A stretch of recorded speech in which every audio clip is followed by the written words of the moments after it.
నమస్కారం VST news కి స్వాగతం. నా పేరు నాగిని. ముందుగా బులెటిన్ హెడ్లైన్స్. కూటమి కార్యకర్తలు జాగ్రత్తగా ఉండాలన్న నాగబాబు.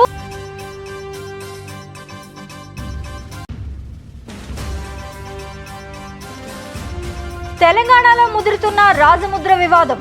చార్మినార్ చిహ్నం తొలగింపుపై కేటీఆర్ ఆగ్రహం. ఒడిశా ర్యాలీలో వృద్ధురాలికి మోదీ పాదాభివందనం. పాల ప్యాకెట్ కవర్లతో వస్తువును తయారు చేసిన మహిళ.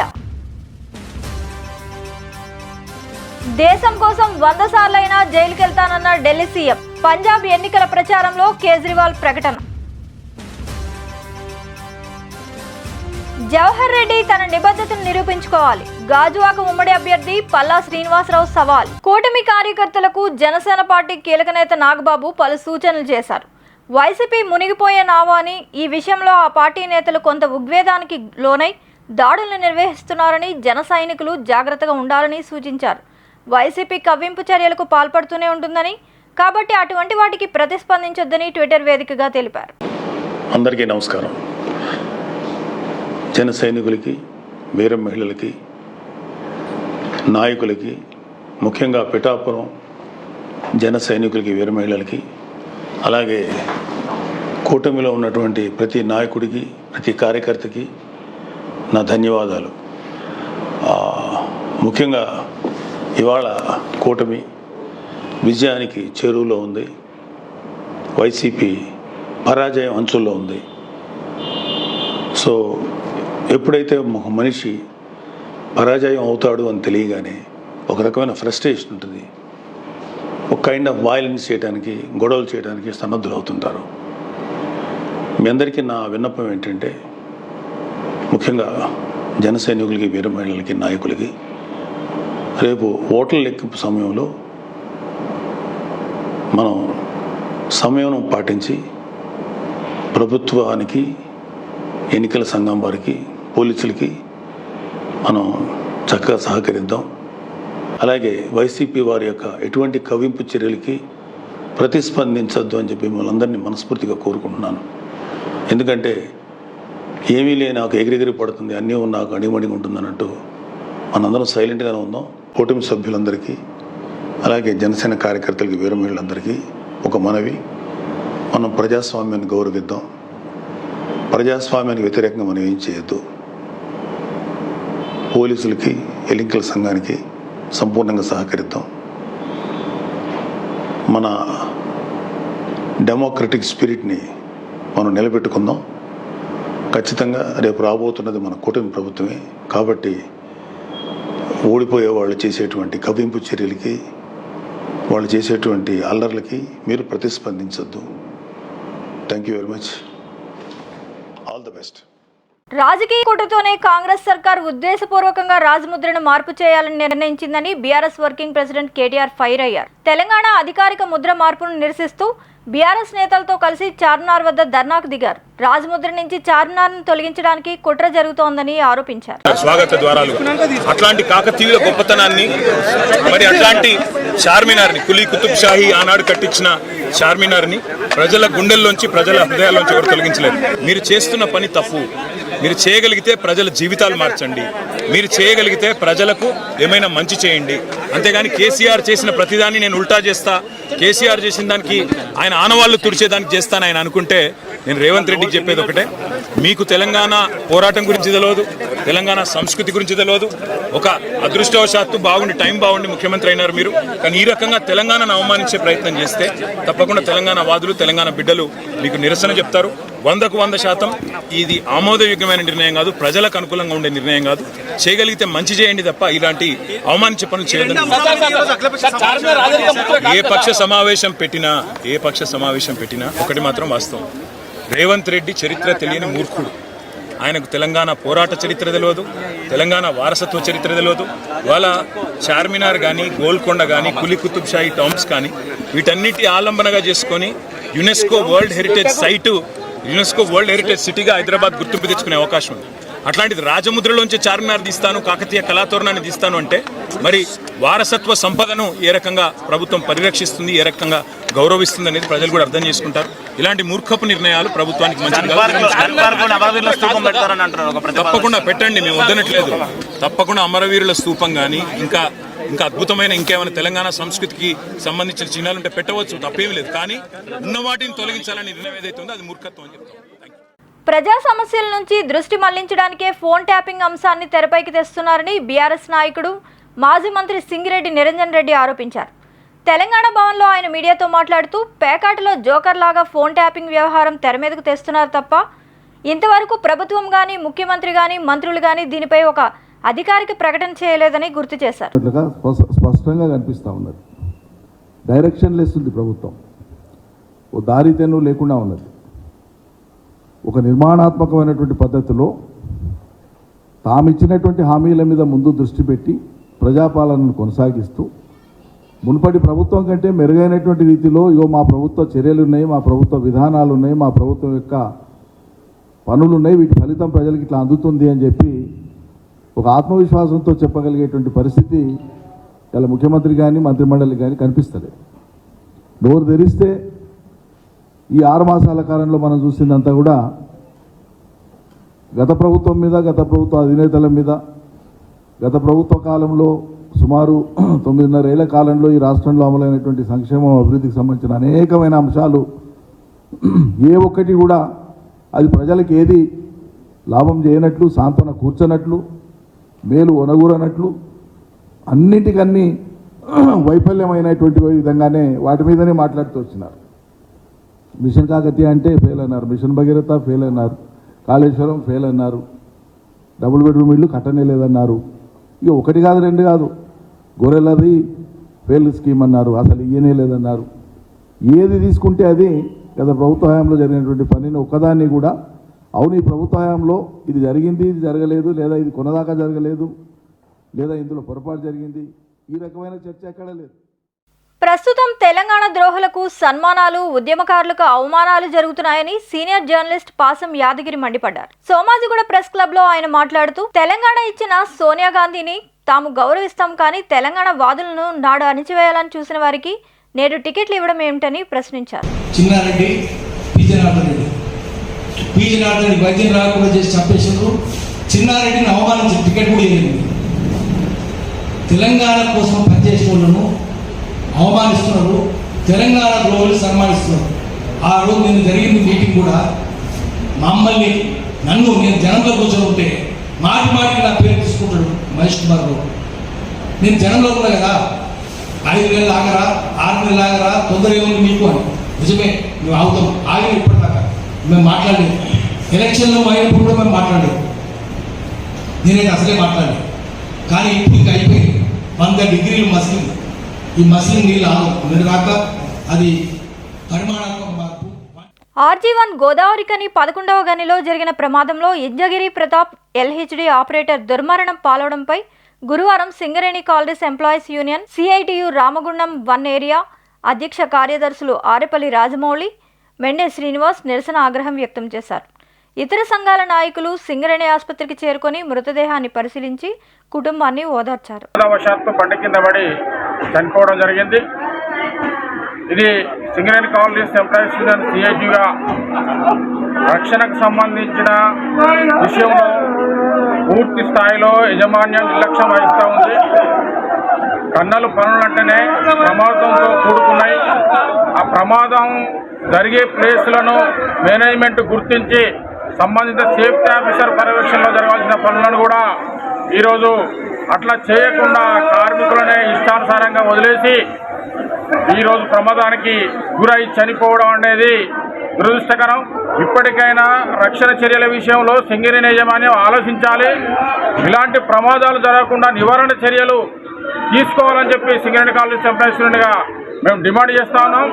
ఇప్పటికైనా అతనికి రావాల్సిన బెనిఫిట్స్ తక్షణమే యుద్ధ ప్రాతిపదికన తీసుకొచ్చి అతని కొడుకులకు తక్షణమే ఉద్యోగం పెట్టించి ₹1 ఎక్సేసియా చెల్లించాలని చెప్పి సింగరేణి కాలరీస్ ఎంప్లాయీస్ యూనియన్గా CITUగా కోరుతా ఉన్నాం.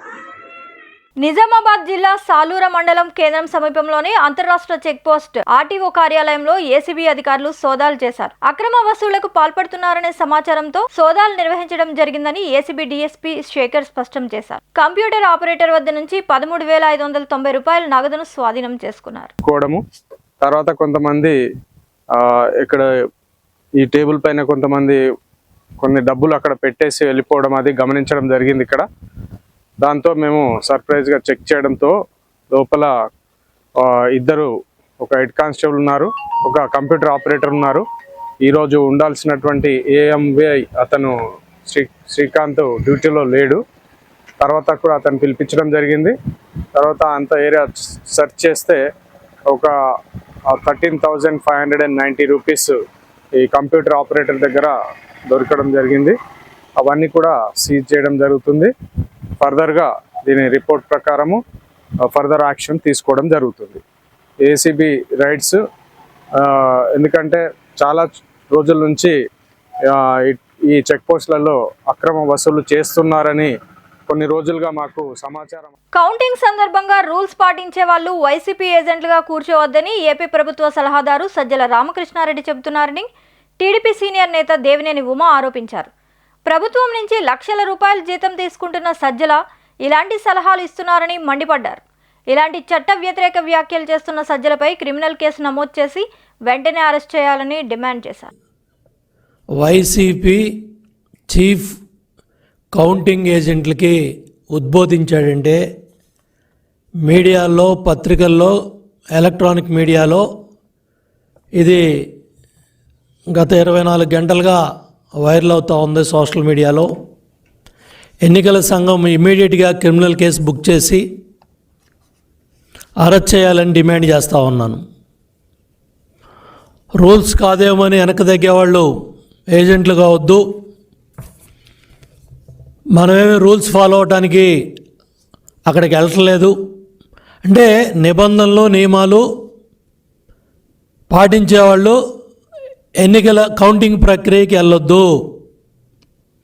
తెలుగుదేశం, జనసేన కౌంటింగ్ ఏజెంట్ల మీద తిరగబడేవాళ్ళు, దెబ్బలాడేవాళ్ళు మాత్రమే కౌంటింగ్కి వెళ్ళాలని సజ్జల రామకృష్ణారెడ్డి చెప్తా ఉన్నాడంటే ఇతనికి చట్టం పట్ల, ఎలక్షన్ కమిషన్ నిబంధనల పట్ల ఏ మాత్రం గౌరవం ఉందో అర్థమవుతూ ఉంది. ఇటువంటి చట్ట విరోధుల్ని, ఇటువంటి చట్టాన్ని అతిక్రమించే వాళ్ళని ఇమీడియట్గా అరెస్ట్ చేయాలని డిమాండ్ చేస్తూ ఉన్నా. మిస్టర్ సజ్జల రామకృష్ణారెడ్డి, నోరు అదుపులో పెట్టుకో.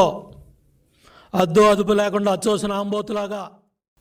సార్వత్రిక ఎన్నికల తుదిదశ పోలింగ్ నేపథ్యంలో ఒడిశాలోని కేంద్రపాడు జిల్లాలో ప్రధాని నరేంద్ర మోదీ బుధవారం ఎన్నికల ర్యాలీ నిర్వహించారు. ఈ సందర్భంగా ఓ మహిళ కాళ్లకు ప్రధాని నరేంద్ర మోదీ తాకి నమస్కరించారు. ఆమె పేరు కమలా మహారాణా. వయసు 63 సంవత్సరాలు. ఆమె స్వయం సహాయక బృందం పనిచేస్తుంది. పనికిరాని పాల ప్యాకెట్లతో పాటు మిగిలిన ప్లాస్టిక్ వ్యర్థాలను సేకరించి వాటిని అందరికీ ఉపయోగపడే వస్తువులుగా తయారు చేస్తుంటారు. దీంతో ఆయన ఆమెను ప్రశంసిస్తూ ఇలా కాళ్లకు నమస్కరించారు.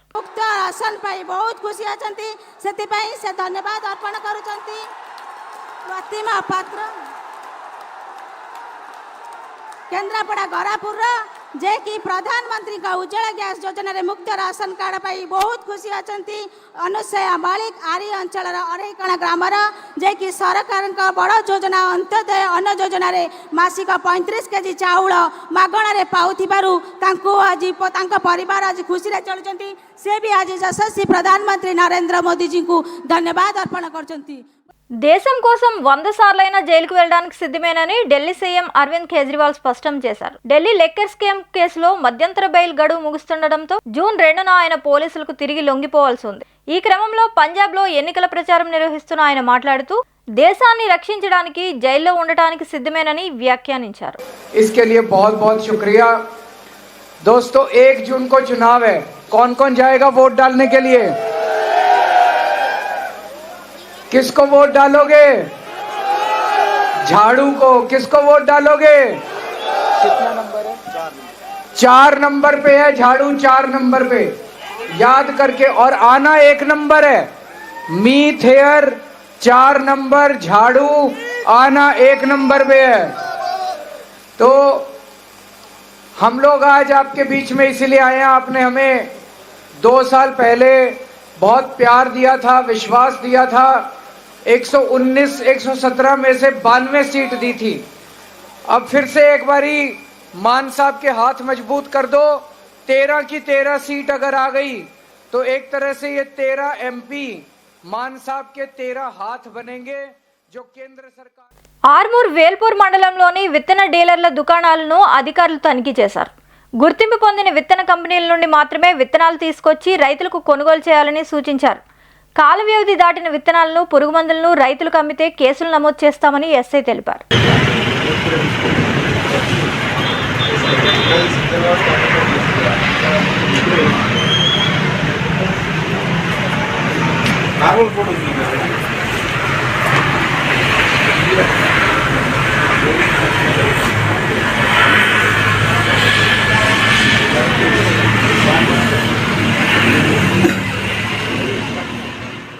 సార్వత్రిక ఎన్నికల కౌంటింగ్ నేపథ్యంలో ఏవైనా అవాంఛనీయ సంఘటనలు, హింసాత్మక ఘటనలు చోటు చేసుకుంటే అల్లరి మూకలను చెదరగొట్టడానికి మాబ్ ఆపరేషన్, మాక్ డ్రిల్ చేస్తుంటామని పెనుకొండ డీఎస్పీ బాజీ జాన్ సైదా తెలిపారు. పెనుకొండ పట్టణంలో జిల్లా ఎస్పీ మాధవరెడ్డి ఆదేశాల మేరకు మాబ్ ఆపరేషన్, మాక్ డ్రిల్ నిర్వహించినట్లు తెలిపారు. అంటే ఒక అల్లరి మూకల్ని ఎట్లా చెదరగొట్టాలో చట్టపరంగా ఒక అల్లరి మూకల్ని ఈ ఎన్నికల సందర్భంగా, రేపు జరగబోయే కౌంటింగ్ సందర్భంగా జరుగుతున్నటువంటి ప్రస్తుతం స్టేట్లో జరుగుతున్నటువంటి అల్లర్లని ఆపడానికి ఈ యొక్క పట్టణంలో అల్లరి మూకలు ఒకవేళ చేరితే ఎట్లాగా వాటిని చెదరగొట్టేది చట్టపరంగా అన్న దాని గురించి ఈరోజు మాబ్ ఆపరేషన్ డ్రిల్ పెనుగొండ పట్టణంలో దర్గా సెంటర్లో నిర్వహించడం జరిగింది.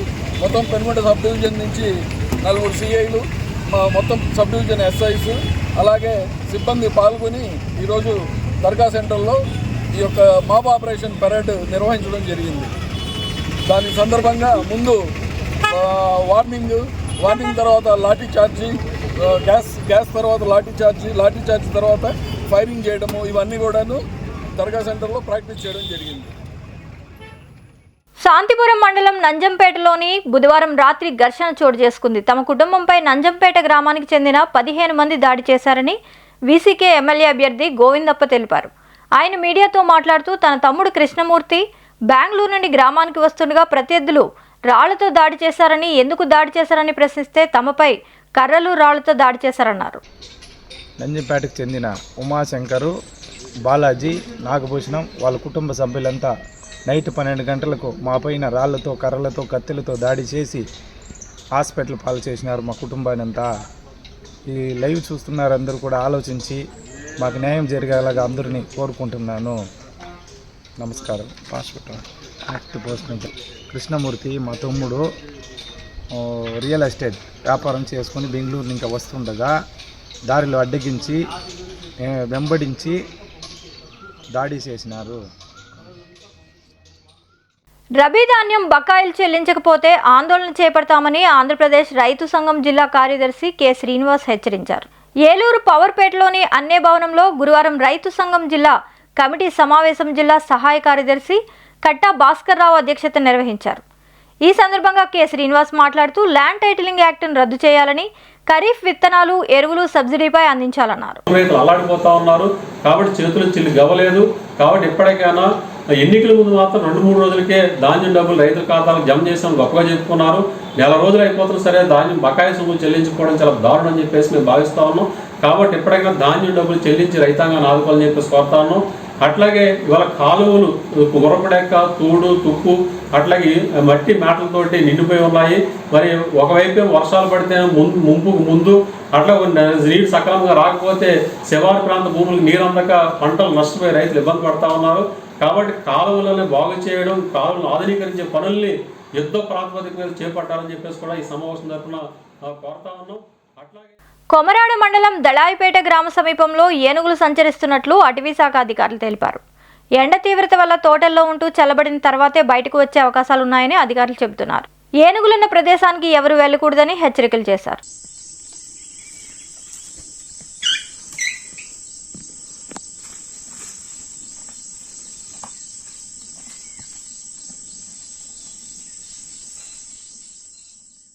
కౌంటింగ్ తరువాత విజయోత్సవ సంబరాలకు పోలీస్ అనుమతి తీసుకోవాలని పులివెందుల డీఎస్పీ వినోద్ కుమార్ మీడియాకు వివరించారు. వేంపల్లి స్టేషన్లో ఆయన మాట్లాడుతూ బాణసంచా పేల్చేందుకు పోలీస్ అనుమతి తీసుకోవాలన్నారు. కౌంటింగ్ ఏజెంట్ల వివరాలు రేపటిలోపు స్థానిక పోలీస్ స్టేషన్లో ఇవ్వాలని, శాంతియుత వాతావరణంలో విజయోత్సవ సంబరాలు చేసుకోవాలన్నారు. అనంతరం రౌడీ షెటర్లకు డీఎస్పీ కౌన్సిలింగ్ నిర్వహించారు.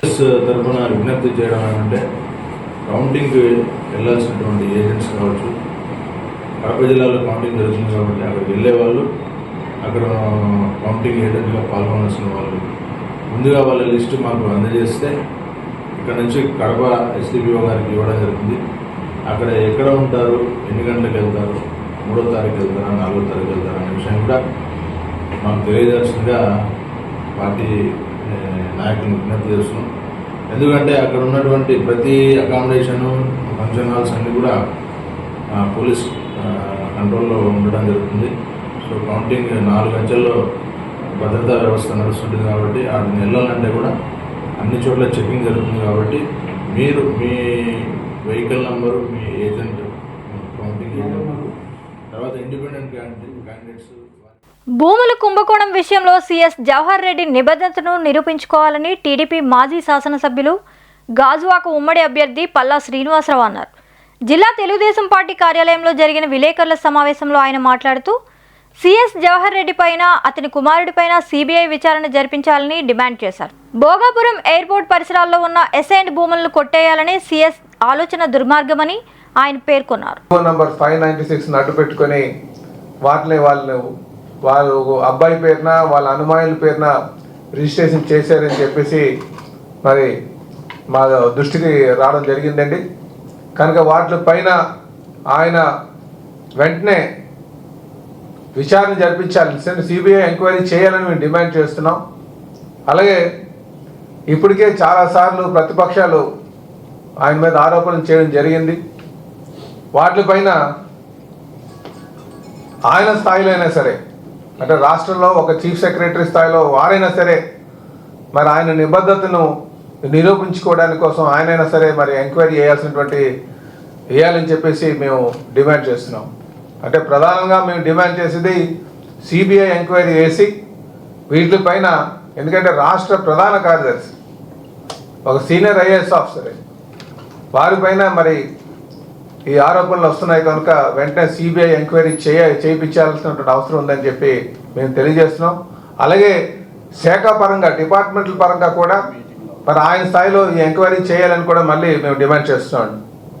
ఈరోజు పరిస్థితి ఎలా ఉందంటే చాలా దారుణంగా ఉంది. ఉత్తరాంధ్రకు సంబంధించినటువంటి భూముల వ్యవహారం, ముఖ్యంగా ఈ భోగాపురం ఎప్పుడైతే ఆ ఎయిర్పోర్ట్ వస్తుందన్నారో ఆ ప్రాంతంలో ఉన్నటువంటి భూములు ఏదైతే అసైన్డ్ భూములు కావచ్చు, అసైన్డ్ భూములకు సంబంధించినటువంటి దళితులకు సంబంధించినటువంటివి, వెనకబడినటువంటి వారికి సంబంధించినటువంటి భూముల్ని వీళ్ళు కొంచెం రేట్లు రావడం, వాటిని ఏదో విధంగా ఈ ల్యాండ్లు కొట్టేయాలనే ఒక ఆలోచనతో మరి దొంగలు ఊర్లు పంచుకున్నట్టుగా ఈరోజు జగన్ రెడ్డి అనుకో వాళ్ళందరూ కూడా పంచుకుంటున్నారండి. ఇది అంటే ఇప్పటికే జగన్మోహన్ రెడ్డి గారు, విజయసాయి రెడ్డి గారు వాళ్ళందరూ కలిపి ఇప్పటికే ఈ ఉత్తరాంధ్రలో ఈ తీర ప్రాంతం అంతా కూడా దోచుకున్నటువంటి సందర్భాలు అనేకసార్లు చెప్పాం మేము.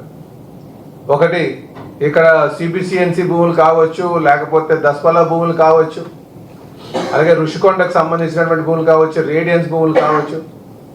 సో ఒకవైపు అధికారాన్ని అడ్డు పెట్టుకొని, అంటే ప్రజలు ఇచ్చినటువంటి అధికారాన్ని అడ్డు పెట్టుకొని ఒకవైపు ఈ రాజకీయ పదవుల్లో ఉన్నటువంటి వారు దోచుకుంటే, ఇంకొక వైపు ఒక సీనియర్ ఐఏఎస్ అధికారులు వారు ఒక ఆదర్శంగా ఉండాల్సినటువంటి వారు, సుదీర్ఘంగా వారు పదవి చేసినటువంటి వారు కూడా ఇలాగా ఇంకొక వైపు ఈ ఉత్తరాంధ్రని దోచుకోవడం చాలా దారుణం. కనుక మేము దానికి వెంటనే సమాధానం చెప్పాల్సినటువంటి అవసరం ఉంది. ఈరోజు మేము కూడా చెప్తున్నాం, డిపార్ట్మెంట్ పరంగా కూడా జిల్లా స్థాయిలో ఉన్నటువంటి ఉన్నత స్థాయి అధికారులు కూడా, జిల్లా స్థాయిలో ఉన్నటువంటి ఉన్నత స్థాయి అధికారులు వారు కూడా దీని మీద వివరణ ఇవ్వాల్సినటువంటి అవసరం ఉంది. ఎందుకంటే ఇవి చిన్న ఆరోపణలు కాదు, ఇది వేల కోట్లకు సంబంధించినటువంటిది. అందుకే మేము ఈ దొంగలు ఊర్లు పంచుకున్నట్టుగా జగన్మోహన్ రెడ్డి గ్యాంగ్ అంతా కూడా ఉత్తరాంధ్ర దోచుకోవడం చాలా దారుణం. కనుక దీనిపైన విచారణ జరిపించాలని చెప్పేసి మేము కోరుతున్నాం. అలాగే ఈ ల్యాండ్స్ కాణిపాకం వినాయక స్వామి ఆలయంలో బ్యాంక్ ఉద్యోగి బంగారు బిస్కెట్ మింగేయాలని చూశారు. సీసీ కెమెరాలు పట్టించడంతో అడ్డంగా బుక్ అయిన సంఘటనపై టీడీపీ రాష్ట్ర అధికార ప్రతినిధి సప్తగిరి ప్రసాద్ మండిపడ్డారు. విలేకరుల సమావేశంలో ఆయన మాట్లాడుతూ పవిత్రమైన ఆలయంలో చోరీలు నిత్యకృతమైపోయినాయి అన్నారు. నకిలీ డొనేషన్ బుక్కులు ముద్రించి డొనేషన్లకు పేరు చెప్పి కూడా దోచుకుని తింటున్నారని, కొందరు అనధికార వ్యక్తులు అన్నదానం పేరుతో కూడా డొనేషన్లు వసూలు చేస్తున్నారని ఆరోపించారు. ఇది కేవలం అధికారుల నిర్లక్ష్యమే కారణమన్నారు. దీనిపై సమగ్ర విచారణ జరిపించాలని డిమాండ్ చేశారు. ప్రపంచ ప్రఖ్యాతిగాంచిన హిందూ ధార్మిక క్షేత్రం కాణిపాక వరసిద్ధి వినాయక స్వామి దేవాలయం యొక్క ఉండి కౌంటింగ్లో దాదాపు 10 లక్షల పైగా విలువైనటువంటి బంగారు బిస్కెట్ని భక్తులు ఎంతో భక్తి ప్రదాతలతో స్వామివారి ఉండి లేచినటువంటి దాన్ని ఉండి కౌంటింగ్ సందర్భంగా చోరీ చేయడం అనేది చాలా దురదృష్టకరం. ఆలయ అధికారుల యొక్క నిర్లక్ష్యం వల్ల ఇటువంటి చోరీలు పునరావృతం అవుతున్నాయి. ఇటువంటి ఘటనలు మళ్ళీ మళ్ళీ జరుగుతూ ఉన్నా కానీ ఆలయ అధికారులు ఏ విధమైనటువంటి భద్రతా చర్యలు తీసుకుంటున్నారు అని చెప్పి సూటిగా ప్రశ్నిస్తున్నాను. గతంలో కూడా డబ్బులు దొంగలించినారు, బంగారు నగలు దొంగలించినారు, ఉంగరాలు దొంగలించినారు, నాణ్యాలు దొంగలించినారు. అరెస్ట్ చేసేది, కేసు పెట్టేది, మళ్ళీ బయటకు వచ్చేది. ఇది అరెస్టులు కేసులతో సంబంధించిన విషయం కాదు కదా, భక్తుల మనోభావాలతో సంబంధించిన విషయం కదా ఇది. ఇటువంటి ఘటనలు మళ్ళీ మళ్ళీ పునరావృతం అవుతా ఉంటే భక్తుల మనోభావాలు ఎంతో భక్తి శ్రద్ధలతో ఎంతో ఒక భక్తి భావంతో దేవాలయం ఉండిలో కానుకలు సమర్పించుకుంటారు భక్తులు. ఆ కానుకలు సద్వినియోగం అవ్వాలి కదా స్వామివారికి. ఈ విధంగా దొంగతనాలు జరుగుతూ ఉంటే మళ్ళీ మళ్ళీ పునరావృతం అవుతూ ఉంటే ఆలయ అధికారులు ఏం గుణపాఠాలు నేర్చుకున్నారు, ఏం చర్యలు తీసుకున్నారు? కాబట్టి కాణిపాక ఆలయం వివాదాలకు నిలయమైపోయింది. ఇటువంటి ఘటనలు మళ్ళీ మళ్ళీ జరగటం, స్వామివారికి ఉండి లేచిన డబ్బులు మాయమైపోతున్నాయి, బంగారు నగలు మాయమైపోతున్నాయి, స్వామివారికి ఇచ్చినటువంటి డొనేషన్లలో అవకతవకలు పెద్ద ఎత్తున స్వామివారి పేరు చెప్పి డొనేషన్లు అక్రమార్కులు వసూళ్లు, ఇది ఒక వ్యాపార కేంద్రంగా మార్చేసారు తప్పించి ఇంకోటి కాదు. కాబట్టి ఉండిలో చోరీల ఘటనలు పునరావృతం కాకుండా కఠినమైనటువంటి భద్రతా చర్యలు చేపట్టాలని చెప్పేసి భక్తుల మనోభావాలను కాపాడాలని, ఆలయ పవిత్రతను కాపాడాలని ఈ సందర్భంగా తెలుగుదేశం పార్టీ పక్షాన్ని గట్టిగా డిమాండ్ చేస్తూ కేసులు కఠినంగా వ్యవహరించాలని కూడా ఈ సందర్భంగా పోలీసులు డిమాండ్ చేస్తున్నారు. మరిన్ని అప్డేట్స్ కోసం please subscribe our channel VST news.